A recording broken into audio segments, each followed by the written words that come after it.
The billion coin. Why we need cryptocurrency. To understand this, we need to first understand how the printed money system works.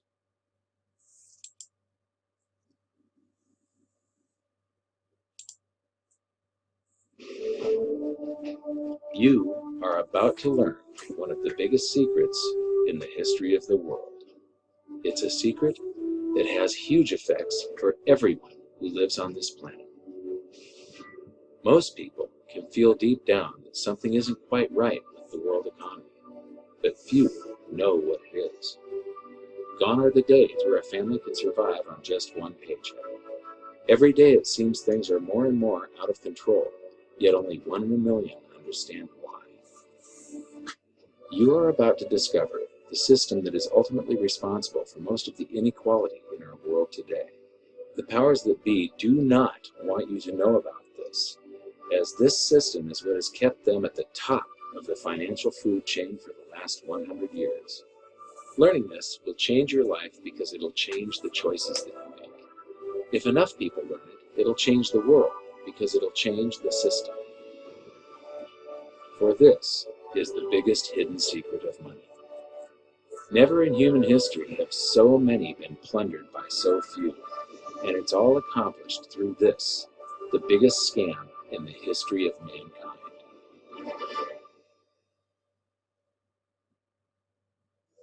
They say that money doesn't grow on trees, but the truth is that the modern banking system creates currency far faster than trees can grow. Most people don't have a clue how currency is created. Economists and bankers make it sound so complex that people think they can't understand it. But I'm going to strip our monetary system down to its essence so that you can see the scam behind the curtain and just how it affects you. Every modern society creates currency in pretty much the same way. But since the US dollar is the majority of the world's currency, I'm going to use the United States as our example. It all starts when some politician says, "Vote for me and I'll make sure the government provides you more free stuff than my opponent will." But there's no such thing as a free lunch. So to provide that supposedly free stuff, the politicians vote for the country to spend more than its income. This is called deficit spending. To pay for that deficit spending, the Treasury borrows currency by issuing a bond. So what's a bond? If you think about it, a bond is really nothing but a glorified IOU. It's a pretty piece of paper with numbers printed on it that says, "Loan me $1 trillion today, and I promise over a 10-year period I'm going to pay you back that $1 trillion plus interest." But what you need to understand is that Treasury bonds are our national debt. These glorified IOUs are to be paid back by you and I and our descendants through future taxation. Therefore, when the government issues a bond, it steals prosperity out of the future so that it can spend it today. The Treasury then holds a bond auction, and the world's largest banks show up and compete to buy part of our national debt and make a profit on it by earning interest. You'll notice that as we move through this process, the big banks are there, taking a cut every step of the way. This isn't by chance, as you'll see shortly. Then, through a shell game called open market operations, the banks get to sell some of those bonds to the Federal Reserve at a profit.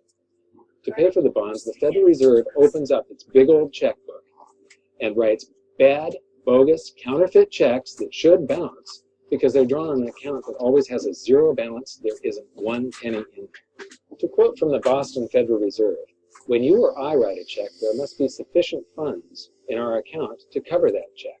But when the Federal Reserve writes a check, there is no bank deposit on which that check is drawn. When the Federal Reserve writes a check, it is creating money." The Fed then hands those checks to the banks, and at this point, currency springs into existence. The banks then take that currency and buy more bonds at the next Treasury auction. But what is a check? A check is also an IOU. When you write a check, you're making a note that says, "Here's my IOU for cash. All you have to do is go to the bank and pick it up." Now, it's very, very important that you understand this process, because we're going to come back later and show you the devastating effect this has on you. The Treasury issues IOUs, bonds. The banks then buy those IOUs with currency. The Federal Reserve then writes IOUs, checks, and hands them to the banks in exchange for the Treasury's IOUs, the bonds. and currency is created. So what's really happening is the Federal Reserve and the Treasury are just swapping IOUs, using the banks as middlemen, and abracadabra, presto, currency magically springs into existence. This process repeats and repeats over and over again, enriching the banks and indebting the public by raising the national debt. The end result is that there's a buildup of bonds at the Federal Reserve and currency at the Treasury.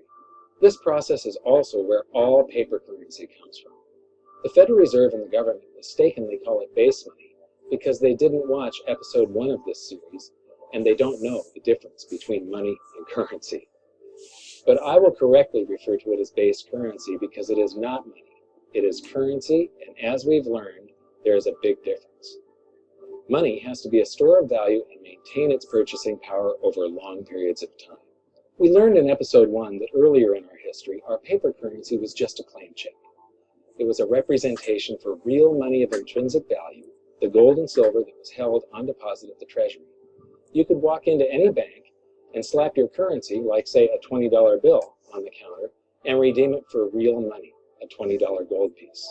But now, this base currency that's piling up back here is really nothing but a receipt or a claim check on an IOU, that bond. So it's really nothing but a supply of numbers. The Treasury then deposits the newly created currency into the various branches of the government.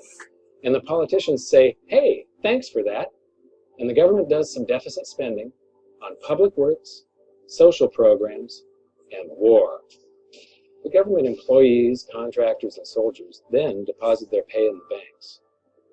Now this may come as a shock to you, but when you deposit your currency with the bank, you're not actually depositing it into an account to be safely held in trust for you.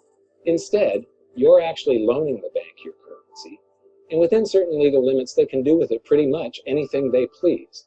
This includes gambling in the stock market and loaning it out, at a profit, of course. Now this is where the machine of currency creation really gets cranky, because this is where something called fractional reserve lending comes into play. Fractional reserve lending is exactly what it says. The banks are allowed to reserve only a fraction of your deposit and loan the rest out. Although reserve ratios may vary, I'm going to use a 10% reserve ratio as our example. If you deposit $100 in your account, the bank can legally take $90 of it and loan it out without telling you. The bank must hold $10 of your deposit in reserve just in case you want some of it. These reserves are called vault cash. But why does your bank account still say you have $100 if the bank has stolen $90 of it? Because the bank left IOUs it created, called bank credit, in its place. Now I know this sounds crazy, but here it is in black and white from the Fed. Commercial banks create checkbook money when they grant a loan simply by adding new deposit dollars in accounts on their books in exchange for a borrower's IOU. These are nothing but numbers that the banks type into their computers. And even though these bank credit IOU numbers are very different from base currency numbers, because they only exist in computers, they are still currency. So now there is $190 in existence. Now the reason people take out loans from the banks is to buy something. They're going to buy a house or a car or something like that. So the borrower takes the $90 that the bank loaned to him from your account, and he pays the seller of the item. But then the seller deposits that currency into his account, and his bank loans out 90% of that and leaves bank credit numbers in its place. So now there's $271 in existence. This process repeats and repeats until under a 10% reserve ratio, an initial deposit of just $100 can create up to $1,000 of bank credit, all backed by $100 of vault cash, just 10%. But as I said, reserve ratios vary wildly. On some deposits, it's 10%, on others, it's 3%, and on some forms of deposits, reserve requirements are 0. The result is that the expansion of the currency supply by the banks is far greater than even this example would lead you to believe. So once again, when currency is deposited in the banks get to lend it out, and then it gets redeposited and relent, redeposited and relent, redeposited and relent over and over again, creating bank credit all the way. This is where the vast majority of our currency supply comes from. In fact, 92 to 96% of all currency in existence is created not by the government, but here in the banking system. Now, massive amounts of currency spewing into society may at first sound like a fun idea. That is, until you remember one of the most important hidden secrets of money from episode 1, that the prices of everyday goods and services act as a sponge on an expanding currency supply. The more currency we have, the more prices rise. This is where inflation comes from. The true definition of inflation is an expansion of the currency supply. Rising prices are merely the symptom. So our entire currency supply is nothing but a couple of bucks whipped up in this hocus-pocus scam where the Treasury and the Federal Reserve swap glorified IOUs, and a bunch of numbers that the banks just type into their computers. That's it. That's our entire currency supply. It's nothing but a supply of numbers. Some of them printed, most of them typed, and there is nothing else. But if you thought that was crazy, get ready to enter the twilight zone of modern economics. We work for some of that currency supply. True wealth is your time, but we trade away moments of our lives, hour by hour, day by day, and year by year, for numbers that somebody printed on pieces of paper or just typed into a computer. Now those numbers represent our blood, sweat, tears, labor, ideas, and talent. We are what gives the currency its value. But here comes the really cruel joke. We work hard so that we can save some of that currency, so that we can pay the tax collector in the United States, it's known as the IRS. They then turn it over to the Treasury so that the Treasury can pay the principal plus interest on that bond that the Federal Reserve bought with a check drawn on an account that has nothing in it. Now let's do a recap on this section, because this is where the system begins to rob you and I on a massive scale. Much of our taxes are not used for schools, roads, and public services, but to pay interest on bonds that the Federal Reserve bought with a check drawn on an account that has nothing in it. The Federal Reserve is committing fraud. But here's one of the biggest secrets of them all. Before the establishment of the Federal Reserve, there was no need for personal income tax. The Federal Reserve was created in 1913, and that very same year, the Constitution was amended to allow income tax. Do you really think this was just a coincidence? Ask yourself how much income tax you've paid over your lifetime. Much of it has been silently siphoned away into the hands of those who own the system. Yes, this system has owners. Who they are is an even bigger secret that we'll get to shortly. But first, we need to understand the mumbo-jumbo of the so-called debt ceiling. It's all based on a huge paradox. There was interest due on that bond, and there was interest due on every one of those loans that the banks made. That means that there is interest due on every dollar in existence. Let me ask you something. If you borrow the very first dollar into existence, and that's the only dollar that exists on the planet, but you promise to pay it back plus another dollar's worth of interest, where do you get the second dollar to pay the interest? The answer is that you have to borrow that one into existence and promise to pay it back with interest as well. So now there are $2 in existence, but you owe $4, and so on and so on. The result is there's never enough currency to pay the debt. There is always more debt in the system than there is currency in existence to pay the debt.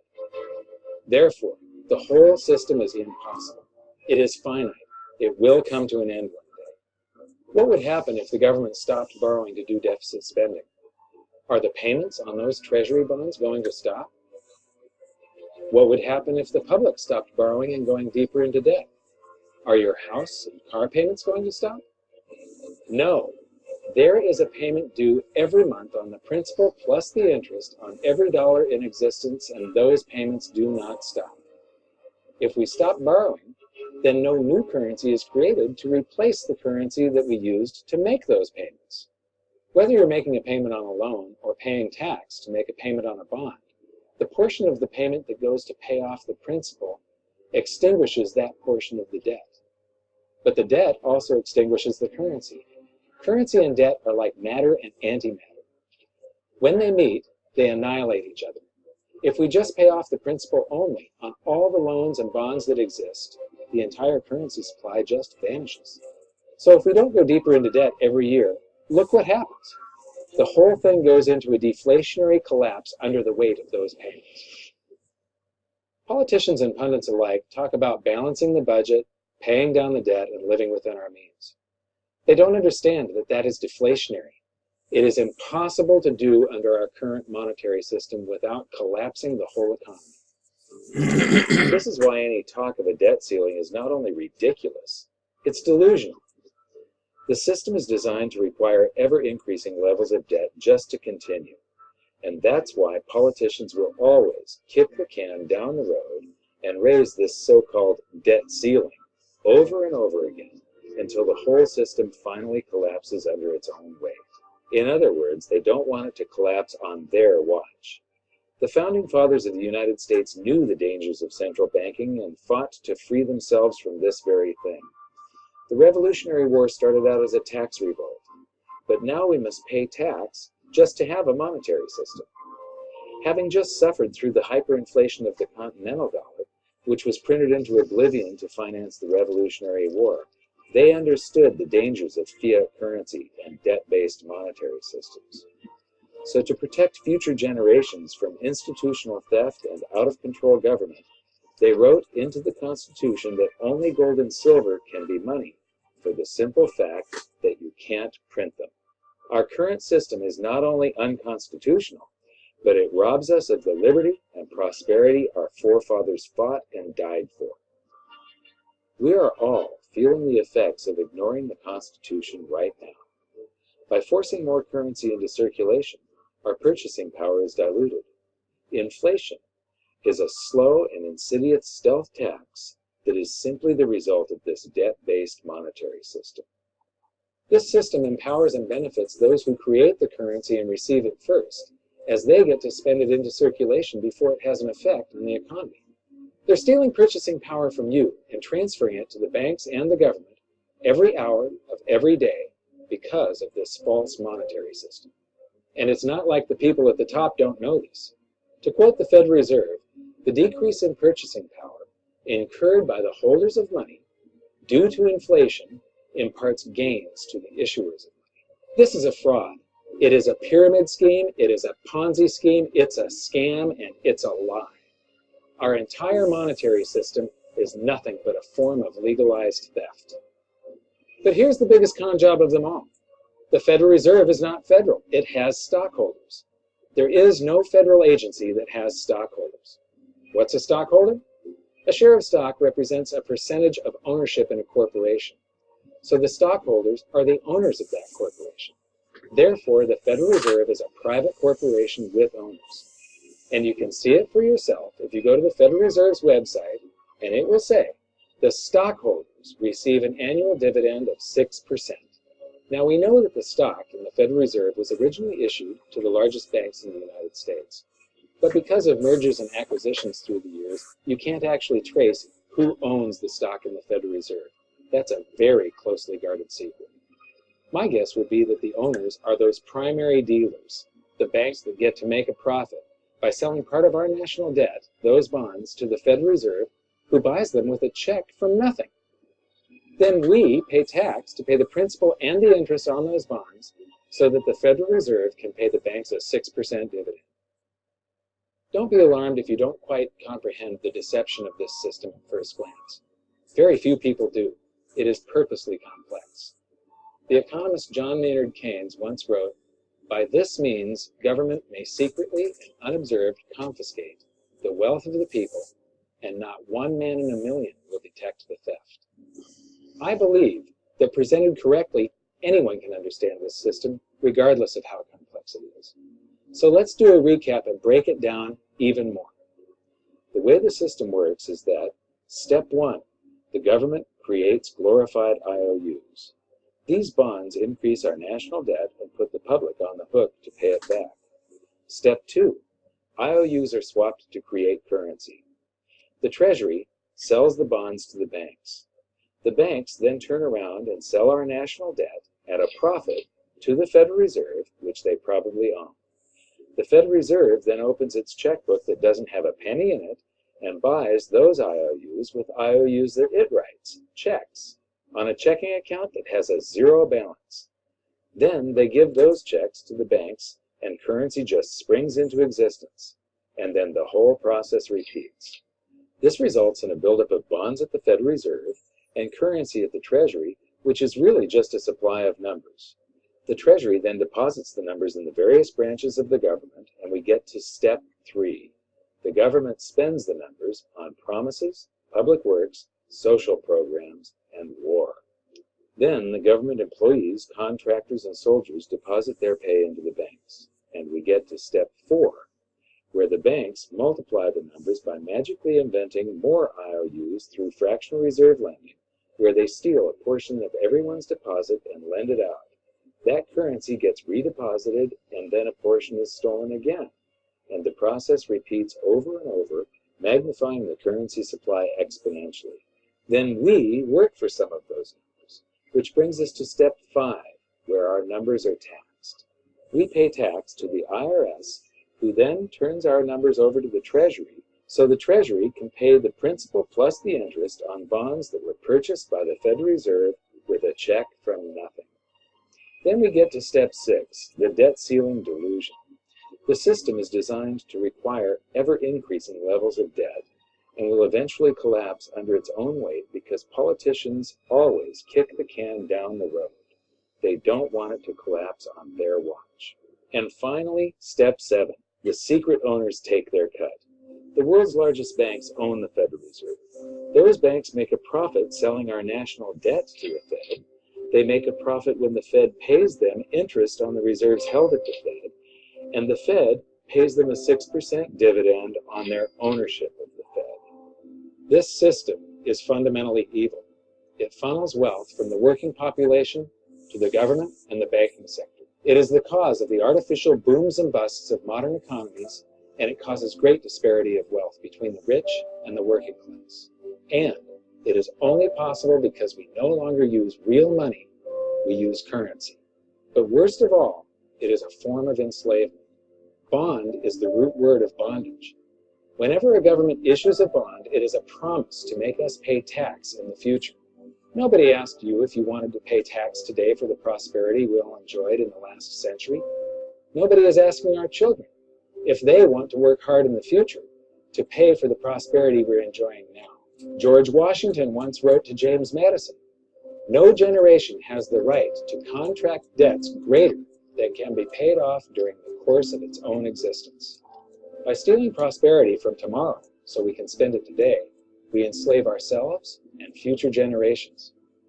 Now this all sounds pretty bad, but there is great hope, for you are the greatest threat to this false monetary system. This system relies on the public being ignorant of its workings. Please share this knowledge with everyone you know, because an informed public that fully understands the system can build a better future for generations to come. And now I leave you with this quote, widely attributed to a former director of the Bank of England. The modern banking system manufactures money out of nothing.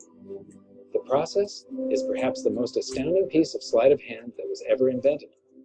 Banking was conceived in inequity and born in sin. Bankers own the earth. Take it away from them, but leave them the power to create money and control credit, and with the flick of a pen, they will create enough money to buy it back again.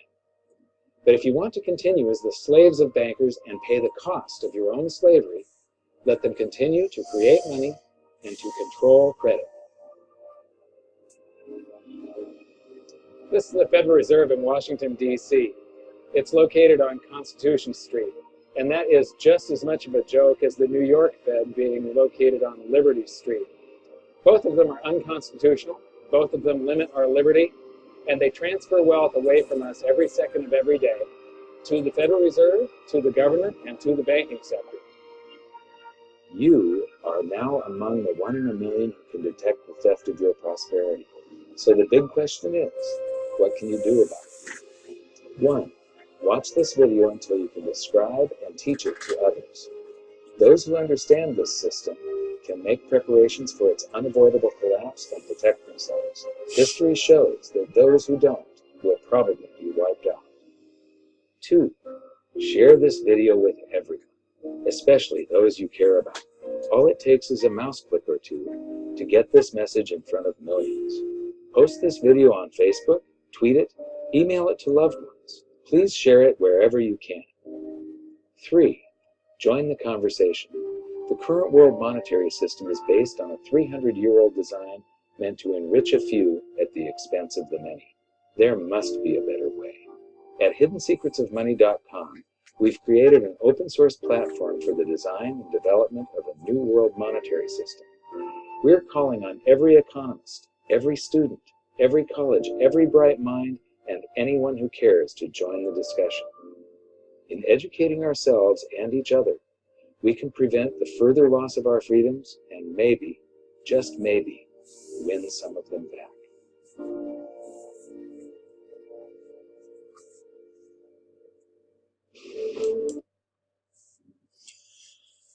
So that gives us a bit of an understanding of our monetary system. So there are two ways that we can prepare ourselves. I believe it is a good idea to buy gold and silver for investment for long-term financial security, and also invest in cryptocurrency for both immediate and long-term financial security. The Billion Coin, the cryptocurrency that is destined to end poverty. Bitcoin was the first cryptocurrency. What is Bitcoin? What is Bitcoin? Bitcoin is the first decentralized digital currency. Bitcoins are digital coins you can send through the internet. Compared to other alternatives, Bitcoins have a number of advantages. Bitcoins are transferred directly from person to person via the net, without going through a bank or clearinghouse. This means that the fees are much lower, you can use them in every country, your account cannot be frozen, and there are no prerequisites or arbitrary limits. Let's look at how it works. Bitcoins are generated all over the internet by anybody running a free application called a Bitcoin miner. Mining requires a certain amount of work for each block of coins. This amount is automatically adjusted by the network such that Bitcoins are always created at a predictable and limited rate. Your Bitcoins are stored in your digital wallet, which might look familiar if you use online banking. When you transfer Bitcoins, an electronic signature is added. After a few minutes, the transaction is verified by a miner and permanently and anonymously stored in the network. The Bitcoin software is completely open source, and anybody can review the code. Bitcoin is changing finance the same way the web changed publishing. When everyone has access to a global market, great ideas flourish. Let's look at some examples of how Bitcoins are already used today. You can purchase video games, gifts, books, servers, and alpaca socks. Several currency exchanges exist where you can trade your Bitcoins for dollars, euros, and more. Bitcoins are a great way for small businesses and freelancers to get noticed. It doesn't cost anything to start accepting them, there are no chargebacks or fees, and you'll get additional business from the Bitcoin economy. For your first Bitcoins and more information, visit weusecoins.com.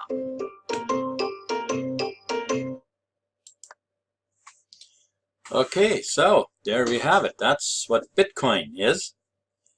And basically, cryptocurrencies, they basically work the same as Bitcoin, except for one thing that has changed quite, well, actually, Bitcoin is the only one that fits in this here category when it comes to the expense. Because in December 2017, the cost of mining Bitcoin is so inefficient that it takes 1% of the world's generated power. Mining the Bitcoin cost takes up 1% of the world's generated power. That is quite a lot. But, plus, it requires special mining equipment. This causes high transaction fees.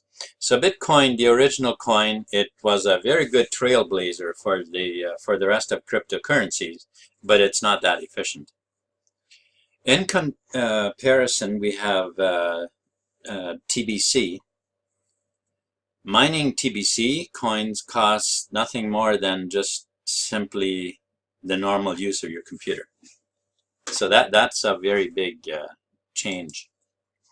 Now, what is cryptocurrency? How does it benefit us? Well, let's compare it to the Western Union a little bit here. If you have ever used Western Union to send money somewhere else in the world, you know the cost of sending money overseas are very high and take a long time. So in comparison with cryptocurrency, cryptocurrency has no borders. You can send currency within seconds to anywhere in the world, and transactions are virtually free. Yes, that is how most cryptocurrencies work. So, the volatility of Bitcoin, right? If you were a merchant, would you accept currency that is so volatile? I'm guessing not. Bitcoin code did not come with a price formula. So Bitcoin, that's why it does this, because it does not have a code formula. The first transaction we're told that were made with Bitcoin was that someone paid 10,000 Bitcoin for 2 pizzas. And 1 Bitcoin is around 20,000. It actually just dropped in price by $3,000 yesterday, but well, it was between yesterday and the day before. But just prior to that, its peak was around actually over 19,000 US dollars. 7 years later, and most consumers and merchants don't use Bitcoin. What if? What if we could spread a cryptocurrency into mass adoption across the globe and end poverty at the same time? TBC is the answer. Our mission is to serve one another with love and respect and use the billion coin to lift humanity out of hunger, poverty, and misery. May the scales of ignorance fall from each that we touch, and may they each embrace a life full of abundance and prosperity as they accept the offer of free membership within the Billion Coin community. That within it they can enjoy all the benefits of using a completely decentralized cryptocurrency that truly respects the financial privacy of each that use it. It's within our power to bring in merchants of all kinds from every corner of the world or of the earth to accept TBC for payments for their goods and service. May the Billion Coin reach its full potential one day when the community grows to 1 billion verified members, locking the ultimate price of TBC to 1 billion euros per coin. Our mission is great. Our mission is good. May each of us do our part to fulfill it.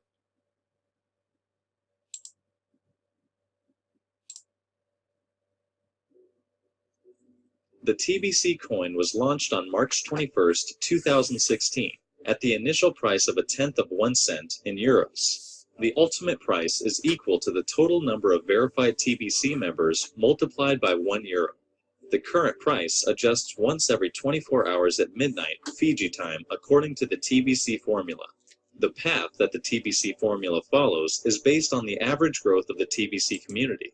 The current price must go up daily from 1% to 5% until it reaches the ultimate price. This formula can be seen on the TBC logo. Here is the initial price. Here is the ultimate price. The software driving this formula stops counting verified members once we reach 1 billion members. This means that the maximum value of each TBC coin is limited to 1 billion per coin. Once all of the TBC coins are mined, there will be a total of 1 billion coins. Now you can see where the name comes from. TBC is short for the billion coin. Again, looking at the formula on the TBC logo, you can see the path here at 1%, 2%, 3%, 4%, and 5%. Owning TBC coins while on this path creates wealth for all of the members holding on to TBC coins, and vast fortunes for all of the TBC stakeholders and miners. Selling TBC coins is fast and easy. There is always a long list of buyers lined up to purchase TBC coins from you at TheBillionCoin.com. You have nothing to lose and everything to gain by purchasing TBC coins today. At 1%, the value of your money will double every 71 days. At 2%, it doubles every 36 days. At 3%, it doubles every 25 days.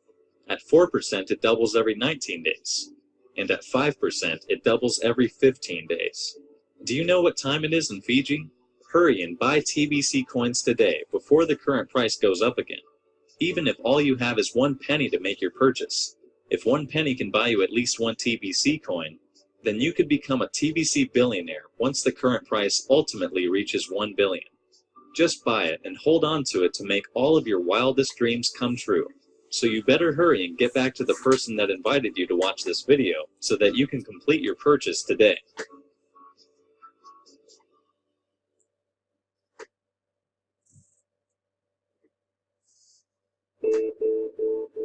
"2016 is set to be a more unequal world than ever before. For the first time, the richest 1% of the population will enjoy a greater share of global wealth than the other 99%.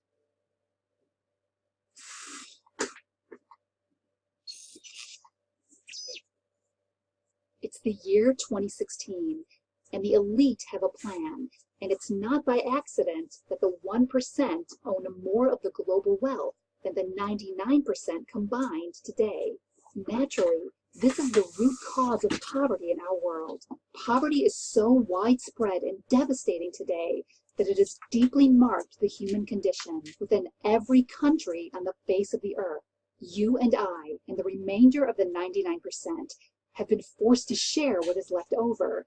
And with just 1% of all the money in the world between us, how can we enjoy life with so little?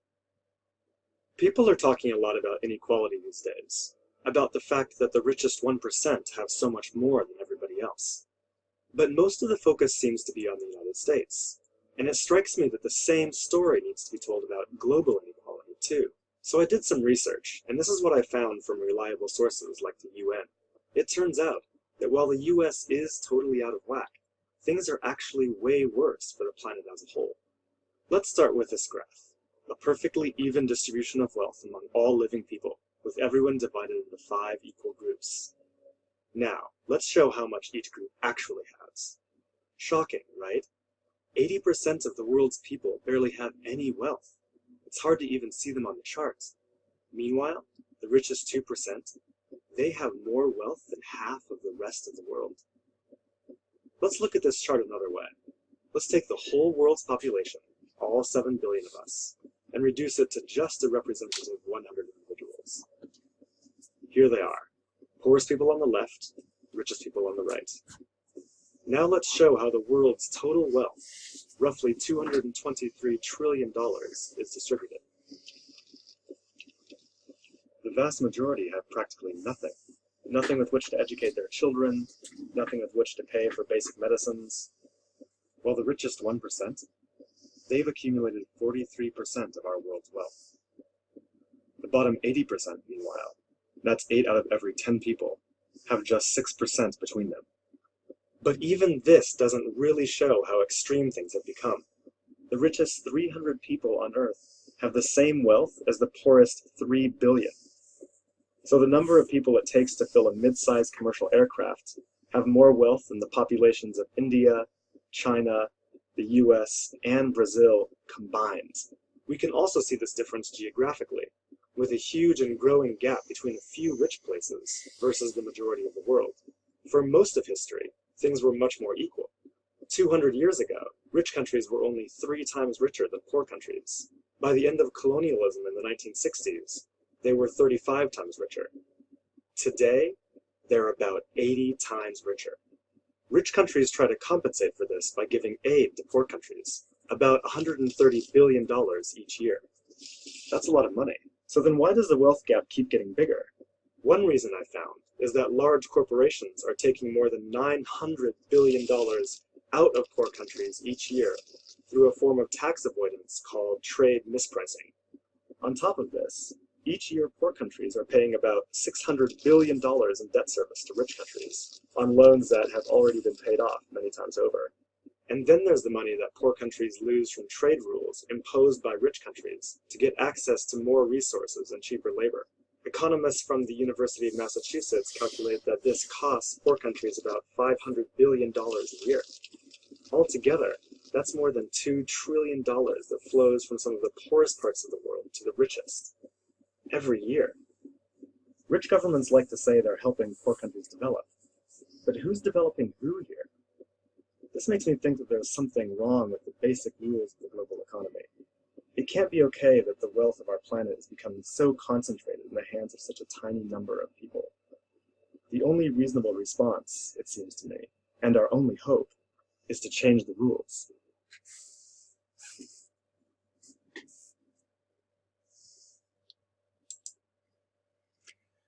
Yes, we can change the rules,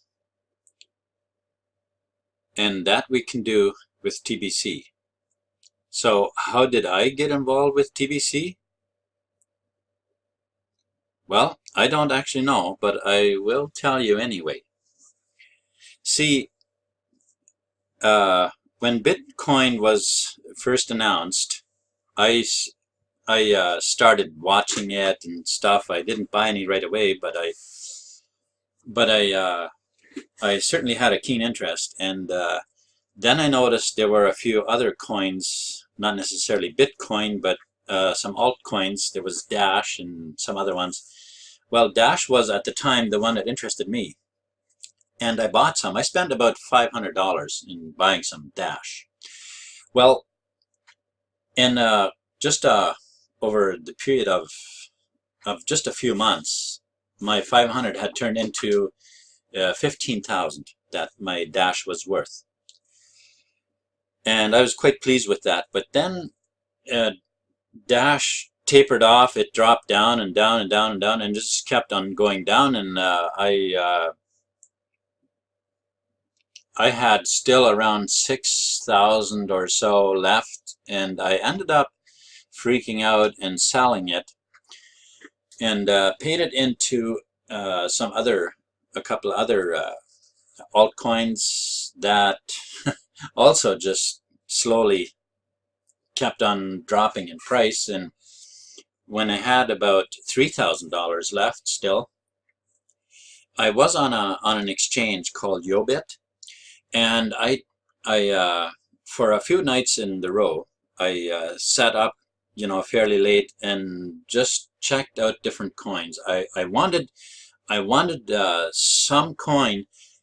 I was looking for a coin that would kind of stand out, that that I could put some money into, that would so I could regain my money that I had lost to some of these other currencies. And well, I had been checking out quite a few, but see, just on the weekend before this, my friend and I, my friend who is also into cryptocurrencies, him and I, we had gotten together and we talked about this, and he said to me, he said, I wish there was a coin that would not go down in price, only up. And so back to me looking for coins there in the exchange. I had been checking out quite a few different coins, but none of them really seemed to strike my interest. And then all of a sudden there was one that I thought, oh, that looks interesting. So I checked it out, and what I did is I always went to YouTube and typed in the short code of the coin in YouTube to see, you know, what's the coin doing, or what are people experiencing with it, and so on. Well, what I did is I had typed in TBC into YouTube and came across some videos, and I was quite amazed. Right away, I contacted my friend and told him, hey, I found the coin you're looking for. And of course, my search ended right there. But later, I learned that TBC was never on any exchange. It wasn't on Yobit. So it must have just been a mistype. Whatever the coin was that I saw, I don't know what I saw there, but when I typed it into YouTube, it must have been I must have not typed in the sequence that I saw, because obviously it doesn't exist there. So it was kind of by accident that I found TBC. But anyway, I found it, and and as soon as I saw what it was all about, I right away, you know, I took half of what I still had left and put it into TBC. So anyway, that is my story, and I am very glad I did. I am now making with TBC more money in a week than I ever actually did in a year. So that's my story. So here, introducing KRINGLE.CASH. Now the KRINGLE.CASH was introduced, TBC introduced it later.